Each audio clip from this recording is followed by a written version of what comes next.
বাইকটার যে লুক আসছে গাইস, মড দেওয়ার পরে মাথা নষ্ট। তো আপনারা অনেকেই ভাবেন যে FZS ভার্সন 2 গাড়িটা হচ্ছে মুরব্বীদের, আমাদের গ্রাম সাইডে তো এই জন্য একটু কস্ট বেশি।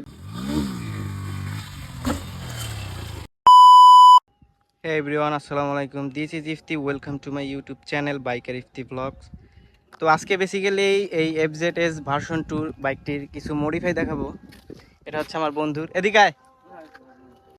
क्यों बे ओवर एक्टिंग करता है साला, ओवर एक्टिंग की औलाद। আচ্ছা, তো প্রথমত হচ্ছে টেল টেডির মডিফাই। এখানেও হচ্ছে একটা ক্লাম বানাইছে, ওই মেস্তরি দিয়ে এখানে একটা ক্লাম বানাইছে। আর এখানে হচ্ছে এইটা ইন্ডিকেটর হিসেবে ব্যবহার করছে, দুই পাশে দুইটা। আর এখানে যেই ডিজিটাল নাম্বার প্লেট ইয়াটা আছে ওইটাই লাগাইছে আপাতত, বাট এখানে ছোট একটা প্লাস্টিকের ওই যে ইটা পাওয়া যায় ওইটা পরবর্তীতে লাগাবে। আর এখানের হুকটাই যে এটার ভিতর দিয়ে বের করে দিচ্ছে সিট খোলার। আর এই হলো টেল টেডি মডিফাই। এটার আরও অনেক মডিফাই আসবে নেক্সটে, আপাতত এটুকুই দিছে। তো সব কিছুর কস্ট কত পড়লো সব মডিফাই দিয়ে সব কিছুই বলবো আপনাদের বিস্তারিত। তো বন্ধু, এইটা কত পড়ছে তোমার টেল টেডি পিছনের সেটআপের? হ্যাঁ, পিছনের শুধু মোট পিছনে হ্যাঁ টোটাল 100 টাকার মতো করছে। তো এইটার মডিফাইড টোটাল কস্ট পড়ছে 1200 টাকার মতো, এই সব কিছু মিলাই ক্লাম এবং এই ইন্ডিকেটার আর হচ্ছে আপনার এইখানের যে এই নাট বল্টু যা কিছু লাগে, এটা মোট 1200 টাকার মতো পড়ছে। আর আমরা যদি সামনে বা ফ্রন্টের লুকের কথা বলি তাহলে এখানে হচ্ছে আপনার ব্ল্যাক একটা স্টিকার করাইছে হেডলাইটের উপরে, আর এখানে ছোট একটা স্টিকার। আর নিচে এটা লাইট যেহেতু অফ, তো এই নিচে দুইটা ফগ লাইট ইউজ করছে রাতে দেখার জন্য বা চলাচলের জন্য। আর এইটা হচ্ছে ও একটা এটা জানি কি বাম্পার, এই বাম্পারটা লাগাইছে ওই। আর এটা হচ্ছে হালকা পাতলা মডিফাই, মানে বেসিক কিছু, যাতে প্রথমত আর কি দেখতে একটু লুকটা একটু চেঞ্জ হয় এটুকুই। পরবর্তীতে আর অনেক কিছু চেঞ্জ করবে ও। আর এখানে যে একটা কাভারের মতো থাকে সামনে, এই কাভারটাও খুলে এখানে যে নাট ইউজ করছে, এই যে এখানে 4টা এবং পিছনে আরও 2টা আছে। এটা একটা সেট পাওয়া যায় নাটের, তো এই সেট সহ কিনছিল। এরকম নাট আরও অনেক জায়গায় লাগাইছে। আর সামনের লুকটা এরকমই আপাতত। তো সামনের এই ট্যাঙ্কিতে ও কার্বন ফাইবারের একটা স্টিকার করাইছে, যেটা লুকটা আরেকটু ভালো আসতেছে। আর সামনের লুকটা কিন্তু অনেকটা অ্যাগ্রেসিভ হয়েছে আগের থেকে, স্টকটার তুলনায় আর কি। মড দিলে এটা একটু ভালো লাগে দেখতে। তো বন্ধু, সামনের এই স্টিকারটা কত পড়ছে? 300 টাকা। 300, আর এটা মনে হয় 150 না? এই নামের এটা আমাদের গ্রাম সাইডে তো এই জন্য একটু কস্ট বেশি, বাট আপনারা যারা ঢাকার ভিতরে আছেন ওইখানে আপনারা অনেক কমে পাবেন এই জিনিসগুলা, বাট গ্রাম সাইডের দিকে এগুলো অনেক বেশি লাগে, যেহেতু মডিফাই করার ওইরকম একটা দোকান ভালো পাওয়া যায় না। আর হেডলাইট ফগলাইট কত নিছে?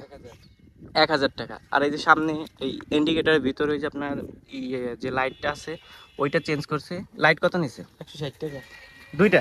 হ্যাঁ, তো দুইটা 160 টাকা নিচ্ছে ইন্ডিকেটারের ভিতরে লাইট। আর এই নাট নিছিল কত? 300 টাকা 10টা। 300 টাকা 10টা, মানে 10টা মিলাই 300 টাকা। আর হচ্ছে এই এটা কত নিচ্ছে সামনের এই যে ট্যাঙ্কির উপরে? 500 টাকা। এইটা নিচ্ছে 500 টাকা। তো আপনাদের কাছে লাগতে পারে যে অনেক বেশি বেশি লাগছে, বাট যারা গ্রামের দিকে আছেন তারা অবশ্যই বুঝতে পারবেন বেশি নেওয়ার কারণ কি। তো আপাতত এটুকুই মড দিছে বাইকটাতে, আরও দিবে ভবিষ্যতে। তো বাইকটিতে আরও মড আসলে আপনাদের আবার ভিডিও করে দেখাবো। আচ্ছা চলুন, তো বাইকটা আমরা একটু রাইড করে আসি। আর হ্যাঁ গাইজ, এই বাইকের যে হ্যান্ডেলটা আছে এটা একটু উঁচু করছে ও, যাতে একটু মানে ফিল নিয়ে চালাইতে পারে, ভালোই লাগতেছে। তো ও সামনে নাকি আরো মড করবে, ওই যেমন ধরেন আপনার সামনে যে ডিস্কটা আছে ডিস্কটাও চেঞ্জ করবে, ব্রেক ক্যালিপার যেটা আছে ব্রেক ক্যালিপারও চেঞ্জ করবে ও, হোস পাইপ যা আর কি আছে ওইগুলোও চেঞ্জ করবে। তো ওইটারও একটা ভিডিও নিয়ে আসবো। আপাতত এটুকুই আনলাম, মানে যতটুকু করছে বেসিক, যেটুকু আর কি করলেই না ওটুকুই করছে।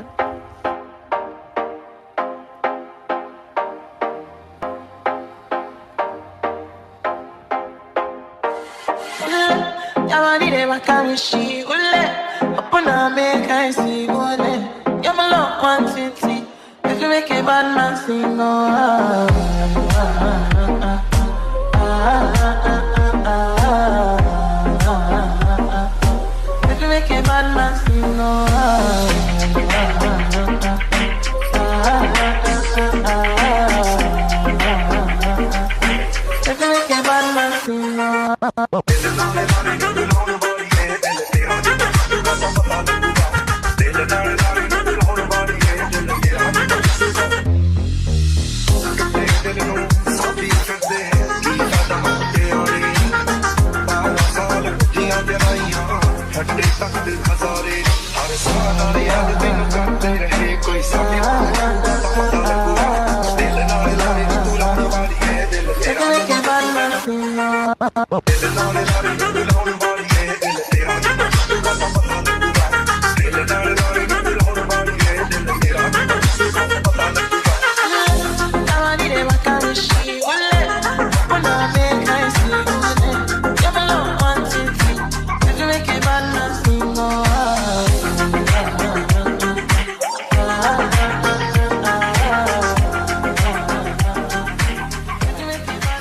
আচ্ছা গাইস, তো আজকের ভিডিওটা এই পর্যন্তই ছিল। তো আপনারা অনেকেই ভাবেন যে FZS ভার্সন 2 গাড়িটা হচ্ছে মুরব্বীদের, আর এই গাড়িটি হচ্ছে একটু যারা একটু মুরব্বী টাইপের আছে তাদের জন্য, বাট না। আপনারা যদি খেয়াল করেন, এটা আপনারা যদি সেইভাবে মড করতে পারেন আর আপনাদের যত্ন করে রাখতে পারেন, তাহলে কিন্তু এই বাইকটি অনেক সুন্দর লাগে, অ্যাগ্রেসিভ একটা লুক আসছে দেখেন মডের কারণে। আর এখন এটা মুরব্বীরা কেন, এটা আপনার ইয়াং পোলাপান চালাইলেও কিন্তু অনেক জোস লাগবে। তো আজকের ভিডিওটা এই পর্যন্তই। আর এটার একটা বেসিক একটা মডিফিকেশনের ভিডিও নিয়ে আসলাম আপনাদের জন্য। আর এই বাইকটার যদি আপনারা কেউ মাইলেজ টেস্টের ভিডিও চান, অবশ্যই কমেন্ট বক্সে জানাবেন, আপনাদের একটা মাইলেজ টেস্টের একটা ভিডিও দিব। আর সামনে এটা মডিফাই আসলে সেটার ভিডিও আপনাদেরকে দিব ইনশাল্লাহ। তো আজকের ভিডিওটা এই পর্যন্ত। সবাই ভালো থাকবেন, সুস্থ থাকবেন, দেখা হচ্ছে পরবর্তী কোনো এক ভিডিওতে। আল্লাহ হাফেজ।